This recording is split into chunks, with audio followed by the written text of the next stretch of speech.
Hello and welcome back. I'm Harry and today we are cooking with cauliflower. Just look at the size of that thing. It's almost as big as my head, isn't it? Now the cauliflower is one of my favorite winter veggies because it's really versatile. You can roast it, you can make a soup out of it, you can even puree it. But today we're going to cook it in a slightly different style. We're going to make an Indian dish called Aaloo Gobhi. Now gobi is the cauliflower and aloo is the potato. You've probably seen this dish on your local Indian takeout menu or even the local Indian restaurant. And I'm going to show you how easy it is to make this right in the comfort of your own kitchen. Now guys, don't worry about the details around the ingredients or the steps. I'm going to leave a link in the description that you can follow at your own leisure so that you don't lose any of the instructions.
So one thing we're going to do differently today with this Indian dish is we're going to use two sets of spices. So we're going to use aromatic whole spices, which go in towards the beginning of the cooking process, because you really want to fry them and get those flavors out of the dish. And the second one are the flavor enhancing spices, which are dry spices, which we're going to use towards the middle and the end of the cooking process. Now the order of this is really important if you really want a robust tasting dish. Otherwise, it's going to taste a little bit flat and you're not going to enjoy it very much.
Well, thank you so much for watching, guys. I hope you enjoyed that video. We would love to hear from you. So leave a comment.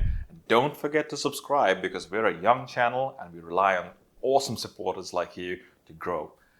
And click that bell icon so you're the first person to know every time we upload a new video.